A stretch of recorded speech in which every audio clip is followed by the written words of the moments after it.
All right, so today we're going to dive into a project analysis, I think, that also is actually functioning in the world of blockchain. Many times, you kind of wonder what some of these projects are doing in real life, and today we're going to dive into that. My name is Paul Barrow. Welcome back to TechPath. Joining me today is Mr. Frank Mong, who is the Chief Operating Officer over at a token and a project called Helium. Great to have you on the show. Hey, Paul. Thanks for having me. Excellent. Frank, let's get into a little bit about Helium for our viewers and listeners for the podcast side of things. Tell us a little bit about it. I think some people are familiar with how you guys are kind of tied into mobile connectivity, but give us your input on really where the project stands today. Sure. Helium is actually a startup that's been around for now 8 years. It's co-founded by Amir Halim, our CEO, and Sean Fanning, former founder of Napster. Yep. And from the very beginning till now, our mission has always been to build and create a global ubiquitous wireless network. We started with IoT, which is the LoRaWAN protocol that you see today. And over the last 2 years, I would say, since we built the blockchain for this, we've really changed the economics of how anyone can build wireless networks. And so with the IoT network that we've created today, it's really built by the people. There's roughly 130,000 plus hotspots out there providing LoRaWAN coverage now around the world across, thousands of cities, 114 countries. And we've achieved that all within 2 years because of the token economics and leveraging the power of a blockchain and cryptocurrency as an incentive. And so from here on out, our hope is that we can move this type of platform or technology or incentive model, however you want to think about it. But the blockchain technology should be able to support wireless technology or wireless infrastructure of any kind. And so that's sort of our mission moving forward, is to not just cover IoT, but cover really any connected device that needs to connect to the internet, including your cell phone. Yeah, for sure. So that's interesting. I mean, when I was doing research on Helium, was one of the reasons we reached out.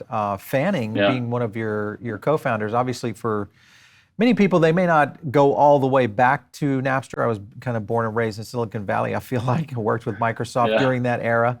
And we got a chance to kind of see what peer-to-peer was and really the evolution of where peer-to-peer was going. Will peer-to-peer or some version of that kind of be implemented here with what you guys are trying to do in the mobile tech space? Is that kind of how the infrastructure was put together? That's exactly how it works. Everything is peer-to-peer. And so the way the Helium blockchain works today is that you as a consumer you own and you manage and you maintain a wireless network that you're sharing with others. The blockchain and token component of that allows your hotspot to prove itself to other hotspots within range. And the beauty about LoRaWAN is that it has extremely long range. So we're talking about your hotspot in any city in the world. You could be in Manhattan as an example, and your hotspot could talk to another hotspot in Brooklyn or in Jersey, which is like 3-4 miles away.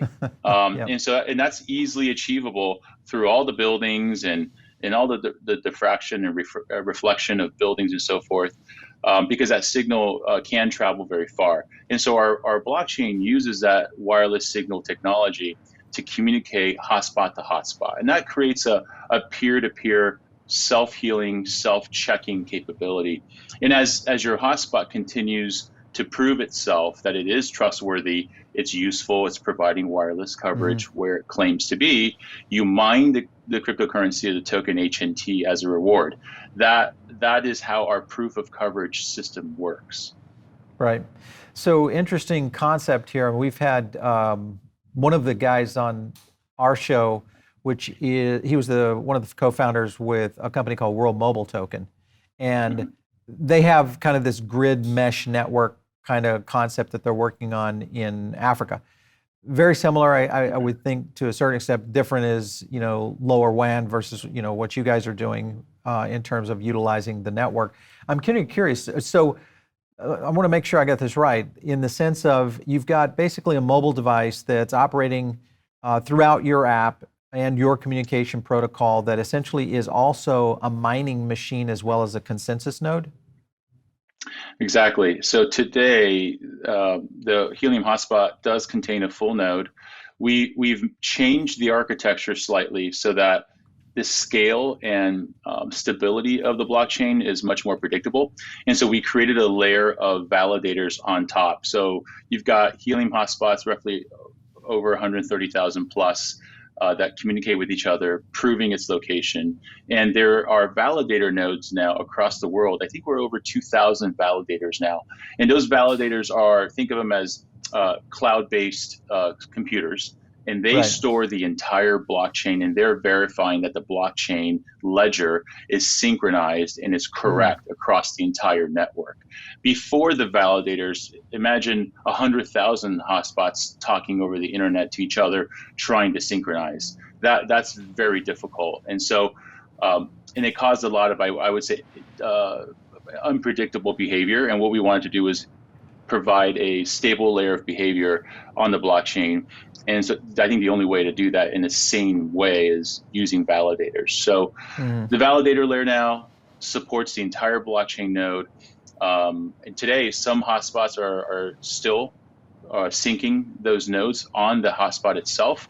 It's very light. It's very low power. It's 5 watts of power in your home. So it's very green or clean. It's like an LED light bulb. And the memory is very small. The processor is a quad-core ARM processor. So nothing in there is using a lot of energy or a lot of bandwidth. But by removing the need to store the entire blockchain moving forward, because it's on the validators, it makes that device even lighter and much more manageable from an entire decentralized network perspective. Talk to me about some of the partners, because when you think about where potentially this could be very useful is in most likely in developing countries that have either one very low network capacity in terms of mobile devices, or developing where they just don't have enough towers, things of that nature, where really kind of extending this out through a WAN kind of approach would be pretty interesting. Do you see this, that how could this be applied maybe like here in the US and Canada versus maybe in somewhere like central Mexico?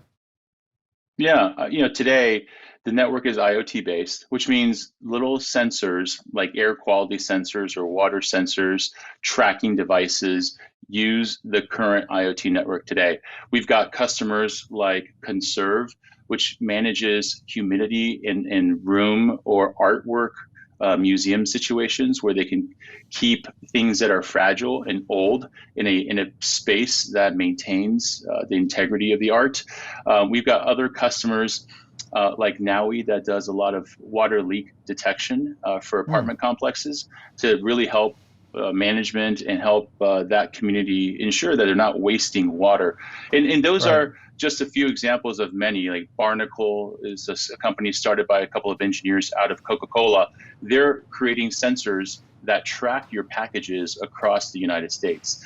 And so you're seeing applications come out that probably aren't things that we think about, whether it's supply chain tracking and telemetry, or water management, water use, and water conservation, which are really important for all of us here in the United States. But as you step forward and you think about what about third world countries, I would take that water application and move it to a global sense. I mean, water management and water resource is a scarce commodity for us all, regardless of where you live. And so I think that's the killer app in my mind for the IoT network. That's super important. And you can imagine tons of applications that we haven't even thought of that allows us as humans across the world to use water smarter in a smarter way, and not sort of use it frivolously. So I think those are some key applications there. And as we expand that beyond IoT and into the world of 5G, the first piece that is critical in that equation is that in that country, whether it's Mexico or South America or parts of Africa, you have to have an unlicensed spectrum of 5G. So the issue with cellular bands, these are wireless bands, is that they're owned or purchased by a particular telco. So in the United States, there's the big 3 or 4 that we know of, right? They're able to serve us on LTE and 5G because they purchased the bands for that airwave. In the United States, there's something called CBRS 5G, which is an unlicensed public 5G band. So for that, we're able to use that, optimize, and create a Helium 5G network with that unlicensed public band. For that to work in Mexico, step one, they need to have an unlicensed band like CBRS or their own version of it, have that published so that Helium ecosystem providers can go and build technology leveraging that band. And that's true for Europe and for Asia and Africa and other continents around the world. So when you say that band, meaning 5G, is that like a low latency band like what you're seeing with maybe Wi-Fi routers today that are utilized, very similar in terms of the band? Yeah, it's high, it's low latency, high bandwidth, high throughput. Okay. That's right. Yeah. Interesting. Okay. So how would this would seem if you could get an infrastructure in place that you really could create more of a grid or a mesh network, so to speak, through these nodes to really kind of create a communications protocol. Is it capable of carrying enough data across it versus the IoT data? I know we're getting into the weeds here, but I'm just thinking of, use cases that could really expand if the data capacity is large enough. What's Certainly. the scalability of it? Yeah, very scalable. So I'll use FreedomFi as an example. So Boris is the CEO of that company. What FreedomFi has decided to do is they worked with a Helium community and they created a HIP, which is a Helium improvement process, got it approved. Right. And what they're building is a 5G miner that provides 5G coverage for anyone within range using CBRS, which is unlicensed spectrum. And the blockchain is using LoRaWAN. So they've combined both. The blockchain for peer-to-peer self-healing, self-checking is using LoRaWAN to communicate because that's all it needs. It doesn't really need a lot of bandwidth. And for applications, it's essentially your laptop, your iPhone, or your Android-based phone. You can just connect to the 5G, CBRS band on the Helium 5G and use it for any data that you would use otherwise. No different. So you can stream videos, watch movies, turn on your favorite Netflix using a neighbor's 5G Helium hotspot. And I think that really is a game changer there. And now to note, the range on that 5G hotspot isn't the same as the LoRaWAN hotspot. 5G is very short distance because of the high bandwidth. It's very physics related. And from our own personal testing of the CBRS 5G technology, we're getting about 200 feet of range. That's through homes and trees. 200 feet, that's probably a block and a half or 2 blocks of a typical American neighborhood. That's how I think about it. And so for Helium 5G, it really is essential that a lot more people get involved. We need, neighbors and friends in every block to really stand these things up, and then everyone can benefit from that. So I think for the benefit of being able to get that many people involved, there's going to be kind of, hey, what's in it for me? In this particular case, you're probably talking about a fairly low data cost, I'm assuming. That's right. Yeah. So the token economics is similar, right? It's identical to the current IoT network. And if you look at the Helium token economics, there's 2 critical parts. There is a supply and demand portion of the token. On the supply side, it's the network creation. Right. And so Paul, why would you or your friends and neighbors, buy a Helium hotspot for roughly $500 or a 5G hotspot for, I think, close to $1,000? And why would you be willing to share your internet with others? What's in it for you? And in that case, it's the mining of the HNT token, right? Yeah. As I mentioned before, when your hotspot does the self-healing, when it does the self-checking that you're providing coverage where you claim it to be, you mine the HNT token. Now, when there's usage on your network, you also mine the HNT token, and that's the demand side. And so supply side, you're mining HNT token. The demand side, these would be like your cell phones of the future, or it's your air quality sensor today. It needs a token to access the network and use the network, but it's not using HNT. So one of the things we learned over the 8 years as we've been working with enterprise customers is they need predictability on cost. And so we decided that there needs to be like a stable coin almost, which we call data credits. And so there's Okay. an HNT token that comes from mining, and then there's a data credit for usage. The way you get data credits is you have to take HNT out of circulation. You have to burn that forever to generate a data credit. And the data credit has a value. The value is a fraction of a penny. It's like 0.00001 USD for one data credit.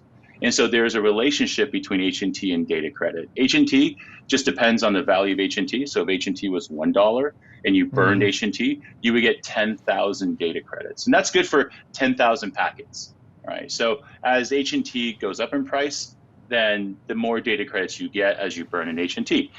And that's the relationship between HNT and data credits. And we did this because we wanted to create a utility economic model where the HNT is very utility oriented and data credits are only useful on the network. So when you burn HNT and you come up with data credits, one, you can't sell it, you can't trade it, you can't give it to somebody else. You can only use it on the network. So it's kind of like airline miles, right? It's like when you fly an airline, you earn miles, you got to use it on the airline. Same idea. But I think data credits is also very understandable and very friendly to large enterprises because they're used to shared cloud compute with AWS and Azure and Google Cloud Platform. You got to buy credits for that to use the compute resources. So you can think of the Helium publicly owned network as a almost like a virtual network for connecting anything, and you need data credits to do that. Well, I think of some of the things from an entrepreneurial standpoint. You've got miners out there, potentially Helium miners, and also the potential of maybe coming up with a concept of creating maybe these devices that could essentially get proliferated through a community. Have you seen any of your customers, any of the people that are involved? Like I could imagine, a mining room instead of, a traditional ASICs miner. You've got, 1,500 phones in a warehouse just mining helium all day. Are you seeing any kind of use cases that for hacks that have been used for something like that? Yeah, I think from the very beginning, when we started this, there's always people that want to game the system or trying to, not create the network, because the whole point of this is to create a vast network that's useful. Right. And that's part of the blockchain proof of coverage, is that the proof is it's got your hotspot, whether it's 5G or IoT, has to be useful. And if you stick them all in a closet or all in your basement, that's not very useful. That's not very useful. You got to spread it out. And so it's an ongoing effort between the community and the bad actors, where the community knows that this is happening, and it's not pervasive. I wouldn't say it's like everywhere, but you still do get it from time to time, and the community actually does do a lot of work to sniff it out and stop it. And there's endless amount of techniques to really attack this. With my background in cybersecurity for over 25 years, we see it today with our traditional internet, right? You've got ransomware, and you've got viruses, and you still have spyware, et cetera, et cetera. The list goes on and on and on. And this is no different. I think in any network that's created, whether it's private or public, you're always under attack by bad actors. And so we're just as vigilant as anyone else is in tackling those problems. Are there any plans for companies like, say, a FreedomFi or others? When I think of it, much like what GoogleFi does with their own, cross-platform communication, mobile phones. So the question I have is, if you're trying to maybe expand the 5G network and the ability to do that, could you get down into the model of, a very slim or almost bare bones device that would be able to, whether it attaches to a satellite grid or somebody's, external house who just needs a small power supply, or maybe even self-supplied via solar, to where these devices could be, proliferated through a community without somebody having to become, a use case scenario, but actually creating a small grid of these kinds of devices around to give you that mesh network. Any kind of plans in that direction? Yeah, I think there's a number of folks in the Helium community talking about that and thinking about that, where, as an example, one person has a FreedomFi gateway and they connected backhaul to Starlink, or Right. something via satellite. And especially in a rural community, that could be very Mm-hmm. valuable because now that Yeah. one point of internet connectivity could then be proliferated across at least Mm-hmm. 200 feet, right? So if we were Yeah. thinking, 5G as an example, because everyone needs, let's say, access to school using some online version of school in these weird COVID times. It'd be great if 10 or 50 kids in that, let's call it 200 square feet, has access to internet and they can actually engage for their day-to-day school needs.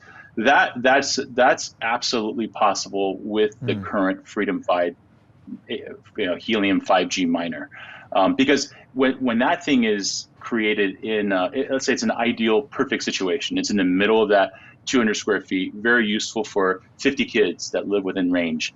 Then what that will do is that will connect via, let's say, Starlink, via satellite, get its downlink Right. and uplink from satellite. Yeah. And the 5G component will allow all the iPads or Android pads or laptops to connect via 5G CBRS to the FreedomFi and use that internet.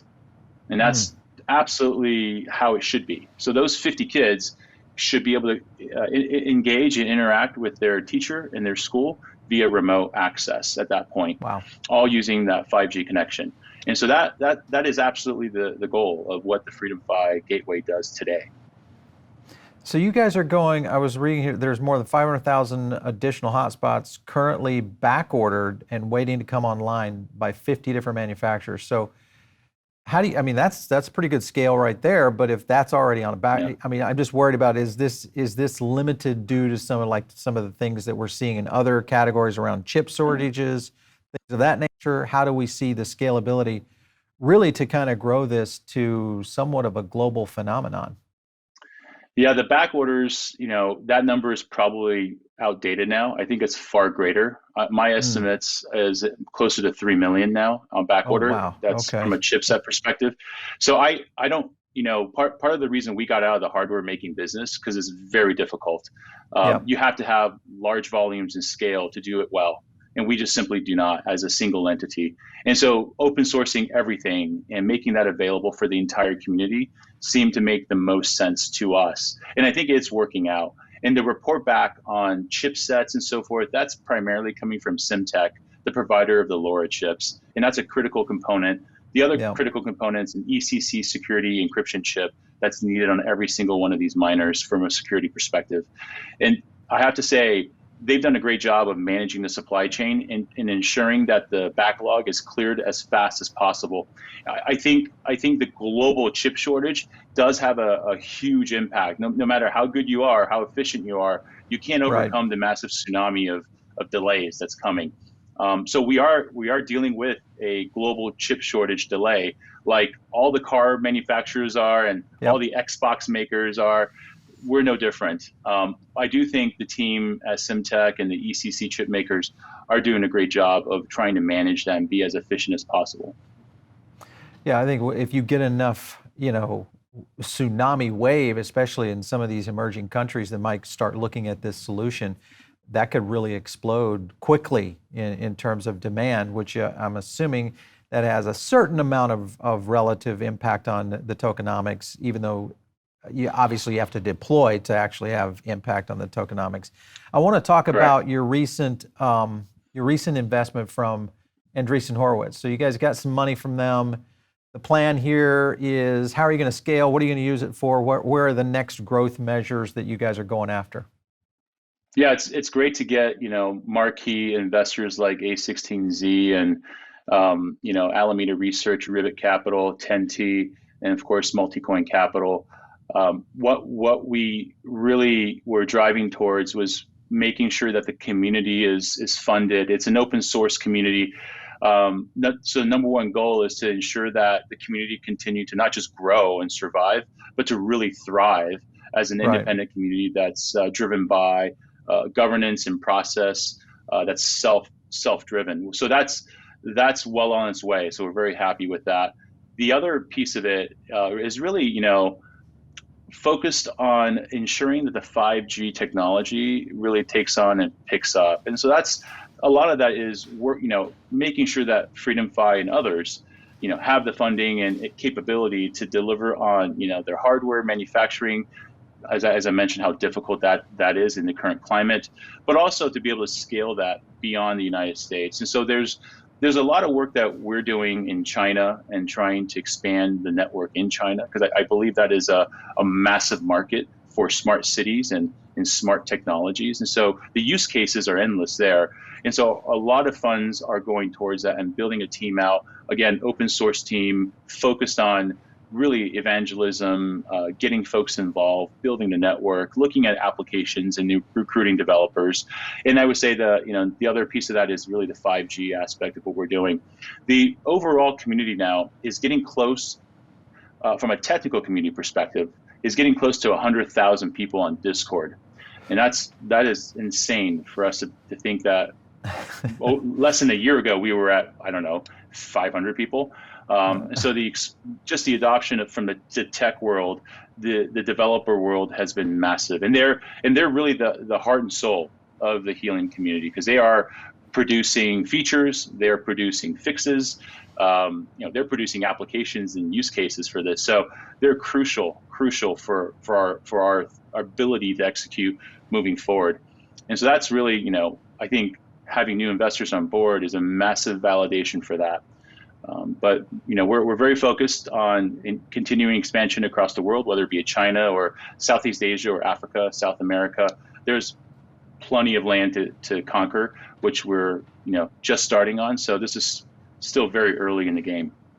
I want to jump to just a quick article we pulled up on HNT's halving event and kind of how that all works. Can you explain to us, to kind of create it so it's easy enough for some of our viewers to understand? We have a lot of new crypto and also blockchain enthusiasts that follow this show, but talk to me about the max supply and a little bit about the tokenomics and how it works. Yeah, so on the token economic side, I mentioned earlier, think of it as a two-token model. It's Tushar from Multicoin Capital and his team created something called the burn and mint equilibrium. And the goal of that was to ensure that the ecosystem we created, which is a decentralized wireless network of suppliers and users, we wanted to ensure that there was a currency or a token model that allowed that system to thrive, right, in a very utilitarian way. This is a utility to grow a network and a utility to use the network. And so the idea that HNT is mined, data credits are created from burning HNT out of supply, and data credits are used only for network usage. That allowed for, I think, a really natural adoption from both small businesses and individual hobbyists to large enterprises to consider using Helium as a network that's useful. That's the whole goal here, right? But to get there, we had to build a network. The cold start problem had to be solved, and that's with mining HNT. And so for us, it's an interesting combination of what we looked at Bitcoin as a model, which is a finite supply, and Bitcoin has halvings as well. And what we wanted to do was ensure that the mining process happened in a timeline that allowed for usage adoption and usage to take over.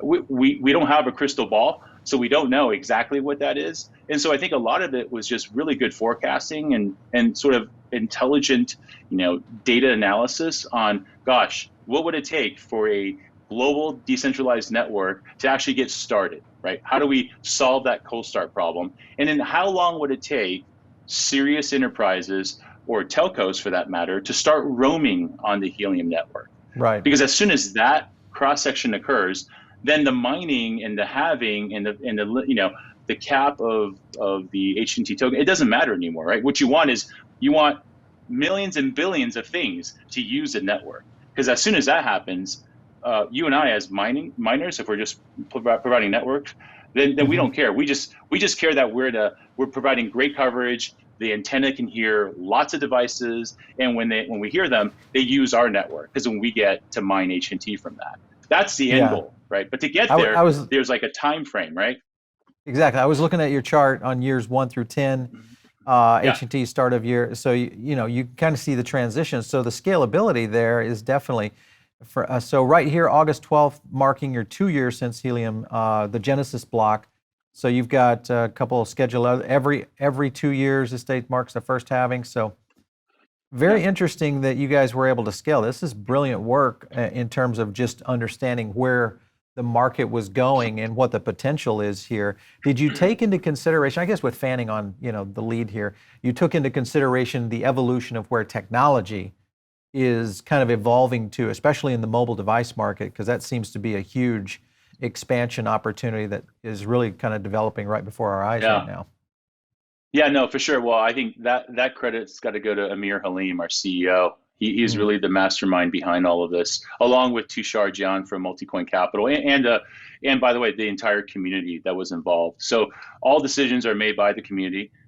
We as Helium Inc. have really very little say now because we open source everything. So we're just a member of that community, trying to support it the best way we can. But like a lot of the modeling and the forecasting and the thought around adoption cycles and technology movement is really, I think, just a work of art from the community with the help of Amir Halim and Tushar Jan. Yeah, I've been studying it for a while, and I'm just many token projects. We go in and dive deep on them. I'll look at the tokenomics and just in general understand how the project is working, especially around how it's minting new tokens, and also just how it subsidizes it into the network. What does it do? And I think this is one of those projects that definitely has, it has kind of a full spectrum. You guys have full application, real life use cases. You've got a big node infrastructure and then open source community all built in. And now it's just a matter of adoption. I think that's going to be making you guys fly for sure. Anything that's on the forefront that you can be talking about, or where you see the market going in this area in the next few years?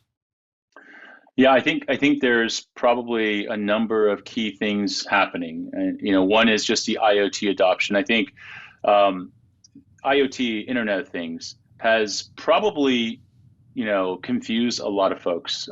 We're not talking about talking fridges and your coffee maker connected to the internet. I don't think that's as relevant as ways in which technology can help mitigate or prevent climate change. How we can be smarter about water usage, how parents with children can track their children in a much simpler way using an IoT network instead of cellular networks.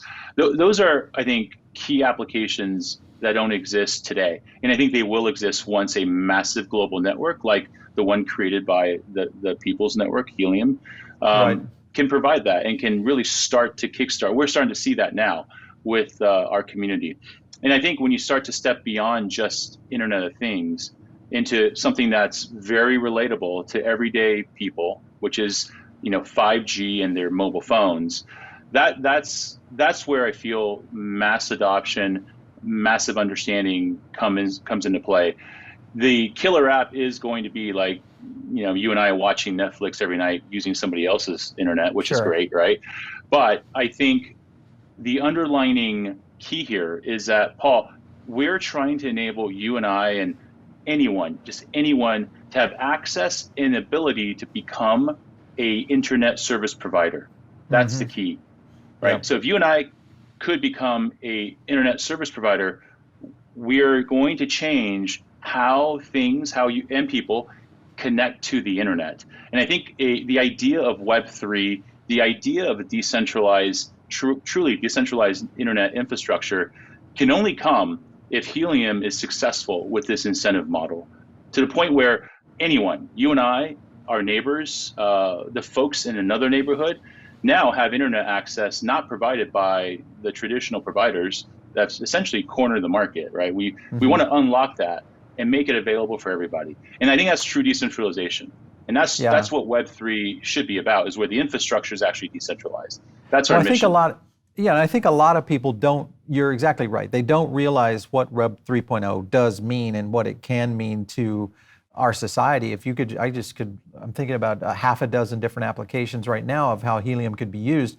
But I'm surprised that we haven't seen many municipalities start to move this. At one time there was big movement onto trying to make basically a big wireless network within these small cities, which is general usage, whether you're in the park or you're down at the barbershop or you're out shopping at your local, food store. It just does. It wouldn't matter. You would have kind of that full line coverage without having to create, these cellular towers and all these kind of scenarios That's right. that kind of come into play. I'm just That's surprised right. that we haven't seen a lot of that yet. It's probably most likely coming. The other thing, you mentioned a lot about the area of carbon emissions and just in general, climate crisis scenarios. We're working on some projects here that we've been trying to look at. One of it is around food sourcing. I'm curious, have you seen any applications where food traceability and its ability to move into and track that? Because I would, okay, so you guys are already seeing some application use cases in that particular area? We are. The one that comes to mind is Codify. Codify is Okay. Yep. a farm to table company that's focused on the fishing industry and trying to make that sustainable and bring fresh fish and fresh seafood from out in the wild to the table at a sustainable rate. And they're using a lot of tracking and telemetry to make that happen. But there are, I would say, hundreds of others similar to that, especially in the cannabis space. Believe it or not, in the world of cannabis, there's as much as I know it's controversial, but the cannabis space is really innovating and leveraging technology to figure out how to manage their growth and how to manage the land and the water usage related to that growth and the energy use, so that they can become more efficient. And so that's an industry that's really driving a lot of change in the farming world, which is interesting from a sustainability perspective. So we are seeing a ton of those applications using the Helium Network today. Yeah, for sure. I can see anytime you're dealing with water and food, those are going to be the key traceability points that would, for something like this, an IoT network that has very, low latency requirements, lots of distribution, and the ability to kind of do good for the, both the environment and also for the node, conveyors out there. It's going to be an interesting mix of success for sure. So lots of kudos to what you guys are doing.